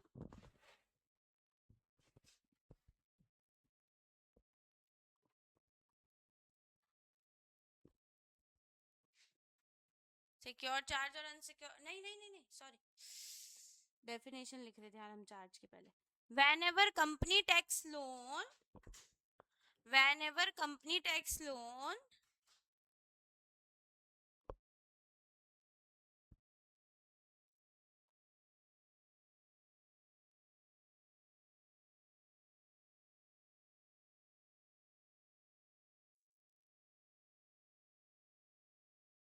whenever company takes whenever company takes loan from any bank or financial institution, whenever company takes loan from any bank and financial institution, this procedure is called charge.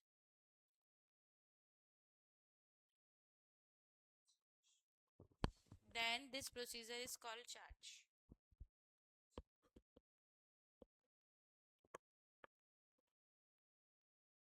Then this procedure is called charge. ठीक है?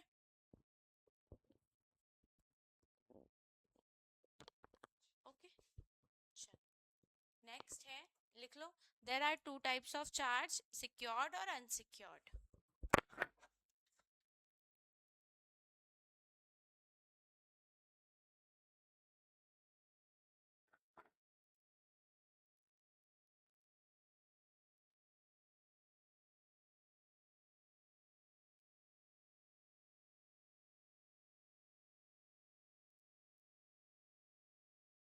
लिख लिया? Secured और unsecured. Secured में लिखो whenever company takes charge, whenever company takes loan,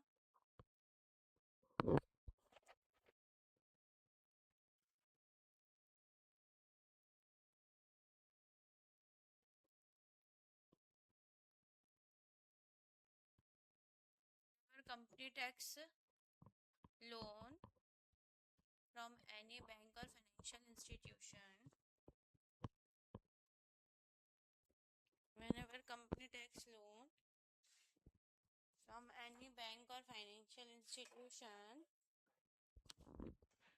against the mortgage of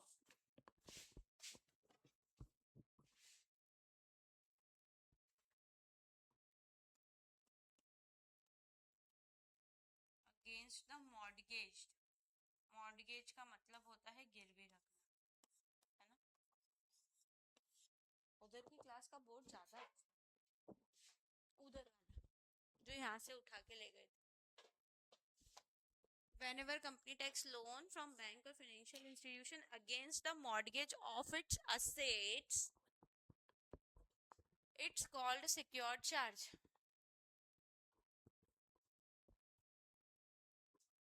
Against the mortgage of its assets, it's called secured charge. It's called secured charge. ठीक है? समझ आ गया? अनसिक्योर्ड में लिख लो भैया. अच्छा, इसमें क्या लिखेंगे?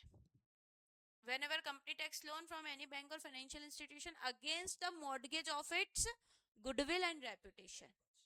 ठीक है, लिख लोगे? पक्का?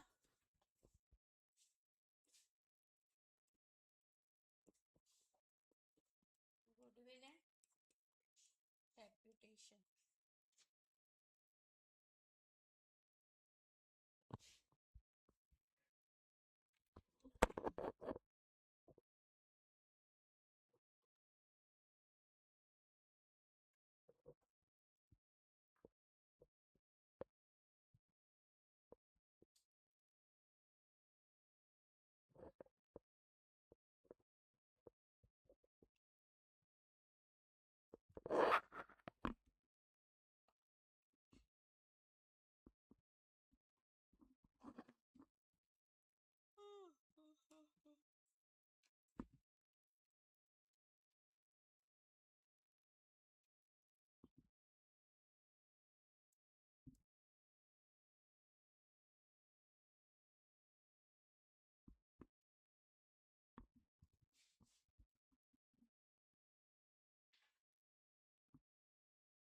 Whenever company takes loan from bank or financial institution against the mortgage of its goodwill and asset, goodwill and reputation, it's called unsecured charge. Clear है? अच्छा मैडम, कोई गुडविल और रेपुटेशन के बेसिस पे लोन दे देता है क्या? यस दे देता है. अच्छा अंबानी जी, गौतम अडानी जो ये करोड़ों के लोन लेते हैं वो किसके बेसिस पे मिलता है? उनके गुडविल रेपुटेशन के बेसिस पे. अच्छा किंगफिशर का ऑनर, किंगफिशर का ऑनर विजय माल्या इतने ज्यादा फ्रॉड और ये सब करके गया था, किस बेसिस पे करके गया था? इसी बेसिस पे करके गया था, गुडविल और रेपुटेशन के बेसिस पे ही. और मैडम ये लोग कर कैसे लेते हैं? करोड़ों का लोन दे देते हैं गुडविल रेपुटेशन के बेसिस पे. तो होता ये है, जैसे फॉर एन एग्जांपल मान लो सत्यम को ना पैसे की जरूरत है 1 लाख रुपए. तो इसने मुझे बोला मैडम 1 लाख रुपए उधार चाहिए, कितने दिन के लिए? 6 महीने के लिए. तो मैंने बोला मैं किस बेसिस पे तुमको 1 लाख रुपए उधार दे दूँ 6 महीने के लिए? तो इसने बोला मैडम इंटरेस्ट भी ले लेना और आपको अगर कुछ सिक्योरिटी चाहिए तो वो भी घर पे रख देता. ठीक है. तो इसने मेरे पास ना कुछ 1-1.5 करोड़ 1-1.5 लाख का गोल्ड गिरवी रख दिया. मैंने इसको 1 लाख रुपए, ये 6 महीने की जगह वो 1 लाख रुपए मुझे 1 महीने में लाके दे देता और इंटरेस्ट भी दे रहा है 6 महीने का. ठीक है, समझ में आया? ले गया इसका गोल्ड वापस. फिर ये दूसरी बार आया मैडम मुझे ना 1 लाख रुपए फिर से चाहिए 6 महीने के लिए. अब की बार मैंने सिक्योरिटी गिरवी नहीं रखी. क्यों नहीं रखी? क्योंकि मुझे थोड़ा सा ट्रस्ट हो गया कि 1 महीने में दे गया. अगेन ये 3-4 महीने के लिए लेके गया था और 1-1.5 महीने में वापस कर गया विद इंटरेस्ट. अब तीसरी बार आया ये 5 लाख रुपए लेने के लिए. मेरा ट्रस्ट क्रिएट हुआ इस पे थोड़ा थोड़ा, है ना? अब मैंने, ये मुझे वापस 3 महीने के लिए 5 लाख मांग रहा था और ये 1-1.5 महीने में वापस करके चले गया 5 लाख रुपए. अब मेरे साथ साथ इसके ऊपर आप लोगों का भी ट्रस्ट क्रिएट हुआ. हुआ कि नहीं हुआ?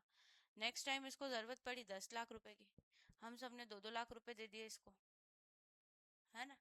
इसने फिर वही साल भर के लिए लिए, 3-4 महीने में पैसे विद इंटरेस्ट ला के दे दिए. अब इसको जरूरत, ये बड़ा बिजनेसमैन है, थोड़े थोड़े दिन की रिक्वायरमेंट पड़ती है, अपने से पैसे लेता है और ला ला के दे देता है. अब हुआ ये कि इसको आगे पड़ी 20 लाख की जरूरत. अब हम लोग भी इसको पैसे क्यों दे रहे हैं? हमको भी इंटरेस्ट मिल रहा है और ये 6 महीने के लिए ले जा रहा है और हमको 2-3 महीने में वापस ला के दे रहा है, तो हमको तो 6 महीने का इंटरेस्ट मिल रहा है. तो हमने दे दिए 20 लाख रुपए भी, 4-4 लाख सबने करके. अब हुआ ये कि अपने साथ साथ इसका, इसके ऊपर ट्रस्ट पड़ोस वाली क्लास के बच्चों ने भी कर लिया, फैकल्टी ने, ये वो. अब इसको पड़ी 50 लाख की जरूरत, हम सब ने मिलकर 50 भी दे. और देखो ये 50 लाख भी इसने वापस कर दिए. हमारे साथ साथ पूरे नहाटा इसके ऊपर भरोसा करने लग गए. तो एक बार तो हुआ ये कि इसने 2 करोड़ का लोन लिया सबसे और वो 2 करोड़ भी वापस चुका दिए. अब हुआ ये कि इसके दिमाग में तो बहुत बड़ा प्लान था, 2-3 करोड़ की तो बात ही नहीं थी, इसको चाहिए थे पूरे 50-100 करोड़ रुपए. अब हमारे साथ साथ हमारे घर वाले, हमारे दोस्त लोगों पे भी भरोसा हो गया ना. हमने बताया कि वो इतना अच्छा है, इतने अच्छे से पैसे दे देता है, इंटरेस्ट वापस कर देता है, तो हमने तो पैसे दिए ही दिए. हम तो डूबेंगे सनम साथ में, तुमको भी लेके डूबेंगे. तो वो साथ वाले भी, हमारे साथ वाले दोस्त वोस्त नाटापुरी ये वो, सबने इसको 1-1 करोड़ रुपए दे दिए. तो 100 लोगों से इसने 100 करोड़ इकट्ठा कर लिया. अब ये 100 करोड़ लेके फरार, आउट ऑफ इंडिया ही निकल लिया भैया. वहां की जाके इसने मेंबरशिप, जो सॉरी नागरिकता, सिटीजनशिप ले ली. अब इसको हम पकड़ के भी नहीं ला सकते, है ना? आया समझ में? तो कंपनी को गुडविल और रेपुटेशन के बेसिस पे लोन कैसे मिलता है. ऐसे ही विजय माल्या का प्लान था भैया 10-15 साल का. 1997 से 2012 तक उसने पूरा गेम करा. 1997 में बनाई थी किंगफिशर एयरलाइंस लिमिटेड. शुरू शुरू में उसने 4-5 साल में जितने भी लोन लिए ना बैंक से, सब चुका दिए. पता है उसने ओवरऑल 75 लोन लिए थे उसकी कंपनी में और सिर्फ 13 लोन चुकाए थे. और 62 लोन आज भी ऐसे कैसे है. और वो करोड़ों का घोटाला. वो 13 लोन लेके उसने क्या कर लिया, चुका के गुडविल क्रिएट कर ली और उसके बाद विदाउट एनी सिक्योरिटी उसको बड़े बड़े लोन मिलते गए. और विजय माल्या था भैया, बेंगलोर में आज भी माल्या रोड है, विजय माल्या का पूरा एक टावर है, किंगफिशर एयरलाइन सब कुछ है. पर उसको पता नहीं क्या हो चाहिए था भैया, जो इतना बड़ा फ्रॉड करके वो दूसरी कंट्री भाग गया. और ये उसकी पूरी प्लानिंग का हिस्सा था. ऐसा नहीं कि 1-2 साल की, पूरे 15 साल की प्लानिंग थी. 15 साल में उसने इधर भी अपना सेटअप पूरा बिल्ड करा, उधर भी निकल लिया और सिटीजनशिप ले ली वहां की और वही है. सबको पता है कि वो लंदन में है, वो बिल्कुल एकदम ऐशो आराम कर रहा है, याशी कर रहा है, सब कर रहा है वहाँ पे, है ना? पर उसको पकड़ के नहीं ला सकते क्योंकि हमारे यहाँ के लॉ, हमारे यहाँ के कानून इतने गंदे बनाए हुए हैं कि कोई मतलब ही नहीं है ना कि उसको नहीं ला सकते वहां से। सिटीजनशिप उसकी वहां की है ना। ऐसा बोलते हैं कि इंडिया में अगर किसी ने भी कोई भी क्राइम करा हो और वो दूसरी कंट्री जाके शिफ्ट हो गया है और दूसरी कंट्री की भी उसके पास सिटीजनशिप है, तो आप उसको इंडिया में पकड़ के नहीं ला सकते हो वहां से। सिटीजनशिप नहीं है तो ला सकते, वो तो फिर इंडिया का है तो पकड़ के। पर उसने वहां की सिटीजनशिप भी ले ली है तो फिर नहीं ला सकते। कोई से भी देश की सिटीजनशिप ले लियो आपने, इंडिया आया तो पकड़ लो, वो अलग बात है। हाँ, आता भी हो तो किसी को पता नहीं चलने देता होगा, माफिया जैसे आता होगा। है, करो तुम, ऐसा मत बोलना मैंने सिखाया है। सीधी सी बात है भैया, जो करो। और करने के लिए भी ऐसा थोड़ी कि नॉर्मल जहाँ से लोग सोचना बंद करते हैं वहां से तो वो सोचना शुरू करता होगा, उसके बाद ही कोई इतना बड़ा गेम। और आपको क्या लग रहा है सिटीजनशिप इतनी इजीली मिल जाती है दूसरे देश की? नहीं। अरे आपका दूसरे देश में अगर पासपोर्ट वीजा खो गया ना तो इतना मारते, छोड़ते नहीं है आपको। इतना मारते हैं ना, अगर पासपोर्ट भी गुम हो गया है तो आपको वहां से वापस नहीं आने देंगे। तो अभी ये सिया ने काम क्या करे थे, वो केतन और सिया बाली जा रहे थे प्री वेडिंग शूट के लिए। तो इसने पासपोर्ट छुपा लिया था केतन का, इसको बाली नहीं जाना था। तो वहां मुंबई एयरपोर्ट पे पहुंच के उसका केतन का पासपोर्ट नहीं मिला। तो पासपोर्ट नहीं मिला तो इसलिए वो जा नहीं पाया। और पासपोर्ट रिन्यू होने में, दूसरा बनवाने में कम से कम 15-20 दिन, एक आध महीना लगता है।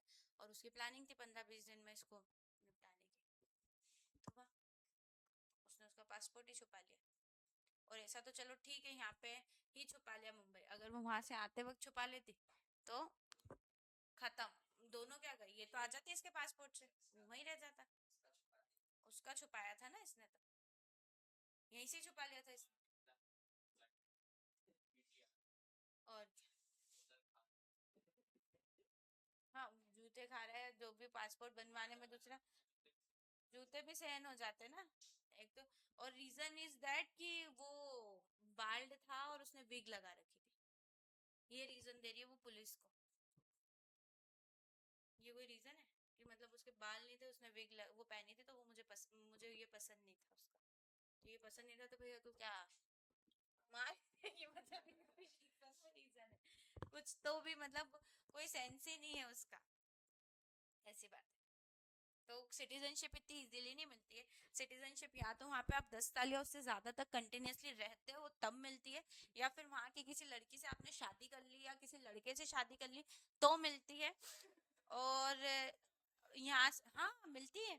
और उसके बाद अगर आप यहाँ से ही जा रहे हो एज अ कपल वहाँ शिफ्ट होने के लिए, जॉब करने के लिए, तो अगर वहाँ पे बेबी हुआ है तो बेबी वहाँ का सिटीजन कहलाएगा, तो उसके बाद उसके माँ बाप को भी वहाँ की सिटीजनशिप मिल जाती है, ऐसा। तो ये तो अब डिपेंड करता है यार, वहाँ पे जा रहे हो और सब चीजों पे, तो इसीलिए वहाँ की सिटीजनशिप मिल जाती है फिर आपको। मतलब बहुत इजीली कॉन्सेप्ट नहीं है, फिर भी है डिफिकल्ट। और ऐसा नहीं कि अगर बेबी को सिटीजनशिप मिल गई तो माँ बाप को भी इतनी इजीली मिल जाएगी, नहीं उसका कि वहां जाके शादी कर लो तो वहाँ की सिटीजनशिप मिल जाएगी। यहाँ की लड़कियां तो मार देती हैं, वहाँ का तो सुना भी नहीं कि वहाँ की मार। उधर तो सही भी है, नहीं जम रहा है तो कम से कम डिवोर्स देके चली जाएगी। 2-4 शादी तो वैसे भी नॉर्मल होती है वहां पे, सिटीजनशिप दिलवा के खत्म टेंशन।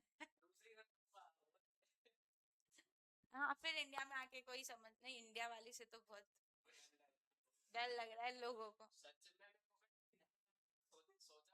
नहीं, ऑब्वियस है सबको टेंशन आएगा ना, सच में क्या होता है। अब इंदौर के तो 2 से 3 महीने वाटरफॉल बंद कर दिए, पता है, बारिश बारिश में, कि कोई किसी बहाने से। और कल एक रील देखी तो उसमें एक लड़का लड़की घूमने जा रहे थे मनाली। तो वो लड़की बोलती है कि दिल्ली से मेरे एक फ्रेंड को भी ले लेते हैं।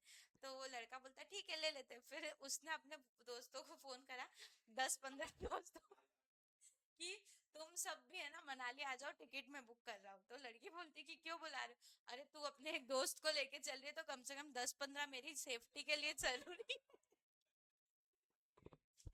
तो मतलब आजकल ऐसी मेरी ऐसी रील आ रही, 3 लड़के आपस में बात कर रहे थे, बड़ी मुश्किल से तो प्लान बनाया था कि शादी कर ले, घर वालों को हाँ करी थी, और ये सिया वाला कांड को सुन के घर वालों ने बोला बेटा रहने दे तो तू आराम से तेरा सोच डिसीजन ले, देखो कोई पसंद हो तो उसको परख, फिर हमको बता देना, हमारी पसंद से मत कर।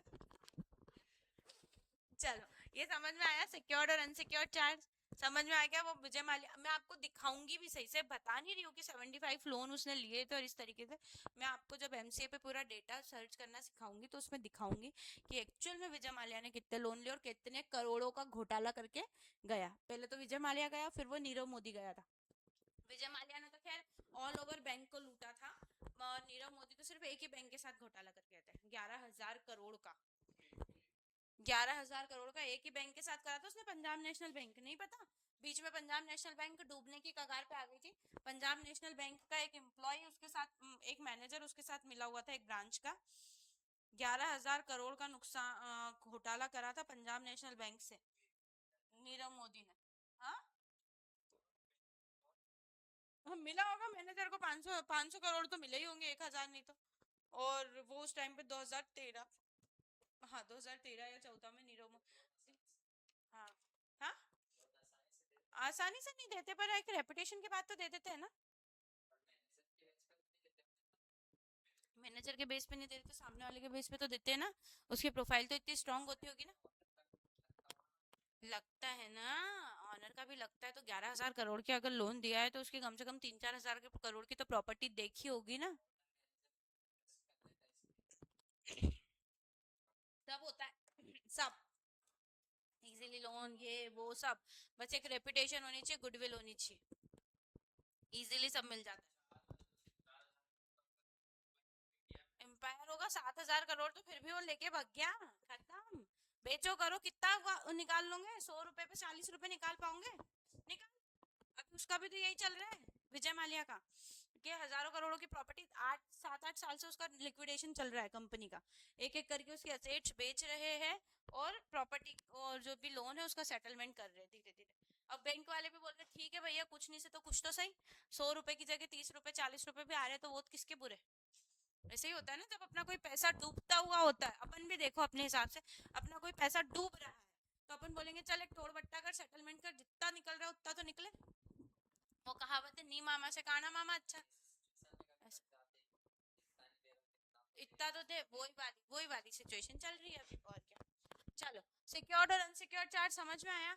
अच्छा मैंने आपको यहाँ पे एक चीज बोली कि मैं आपको लोन देखना सिखाऊंगी, है ना, कि कितने लोन लिए थे, कब कब लोन पे कर दिए थे, और कौन कौन से लोन आज भी है। तो इसका मतलब ये है कि ये सारी डिटेल आरओसी के पास, MCA ministry of corporate affairs करके एक पोर्टल होता है, आरओसी जो मैंने आपको बताया था रजिस्ट्रार ऑफ कंपनी, उसको बताना पड़ता होगा, उसको बताते तो ही तो वो सारी डिटेल अपडेट होती है, नहीं बताएंगे तो कैसे अपडेट होगी, कैसे हमारे लिए पब्लिक के लिए डेटा अवेलेबल होगा। तो जब जब हम लोन लेते हैं या लोन चुकाते हैं तो सबकी इन्फॉर्मेशन किसको देनी पड़ती है? मुझे आरओसी को। किसको बतानी पड़ती है? आरओसी। आरओसी कौन होता है? रजिस्ट्रार ऑफ कंपनी, है ना, रजिस्ट्रार ऑफ,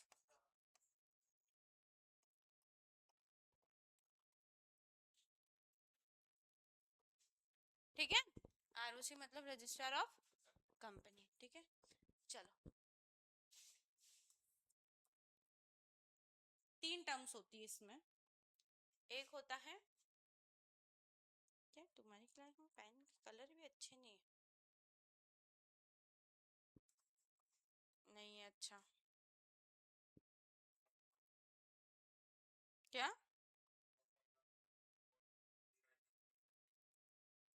हाँ यार, क्रिएशन ऑफ चार्ज, 3 टर्म्स होती है इसमें, कौन कौन सी? एक क्रिएशन ऑफ चार्ज होती है, एक मॉडिफिकेशन ऑफ चार्ज होती है,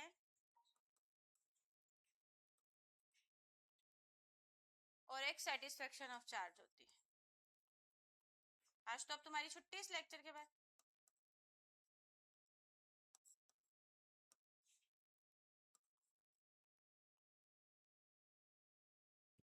creation of charge, satisfaction of charge, नहीं modification of charge and satisfaction of charge. अच्छा भैया इसमें क्या होता है, ध्यान से सुनना। जैसे कि जब भी कंपनी लोन लेती है किसी भी बैंक या फाइनेंशियल इंस्टीट्यूशन से, तो उस प्रोसीजर को क्रिएशन ऑफ चार्ज बोलते हैं। सिंपल। मॉडिफिकेशन, मॉडिफिकेशन मतलब जो मैंने एक्चुअल लोन लिया था, क्या एक्चुअल लोन लिया था उसमें मैंने कुछ भी ऊपर नीचे करा है, मॉडिफाई करा है, तो उसको मॉडिफिकेशन बोलते हैं। और जब मैं लोन को पूरा चुका देती हूँ तो उसको सेटिस्फेक्शन बोलते हैं। अच्छा, मॉडिफिकेशन ध्यान से सुनना। जैसे फॉर एन एग्जांपल मैंने एक लोन लिया था 50 लाख का, और उसके अगेंस्ट में 1 करोड़ की प्रॉपर्टी गिरवी रखी थी। कितने की गिरवी रखी थी? 1 करोड़ की। और लोन कितने का लिया था? 50 लाख का। तो आपको पता है मार्केट में जो प्रॉपर्टी वैल्यू होती है उसका 80% तक लोन मिलता है।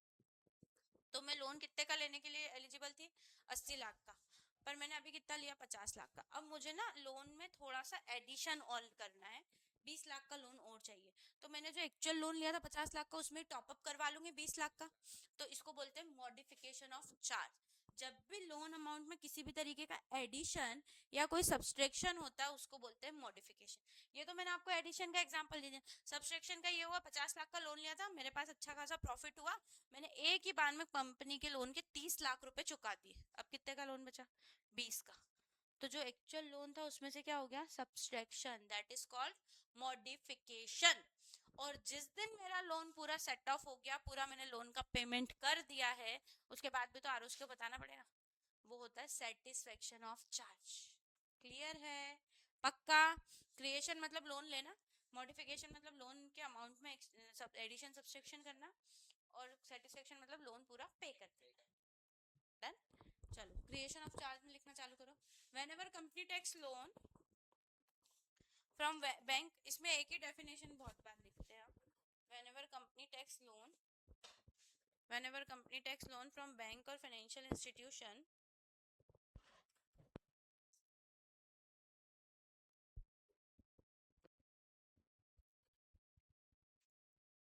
When ever company takes loan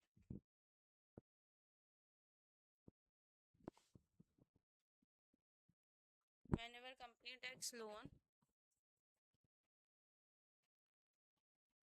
whenever company takes loan from bank and financial institution, then this is called creation of charge.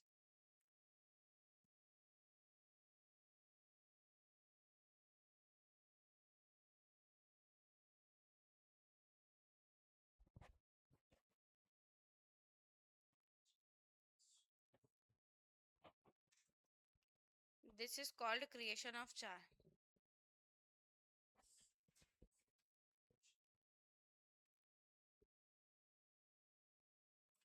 Whenever company takes loan from any bank or financial institution, then this is called creation of charge. In case of creation of charge, company file, in case of creation of charge, company file, in case of creation of charge, company file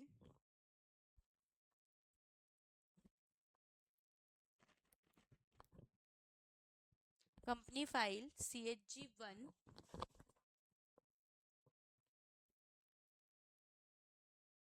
CHG1, company file CHG1,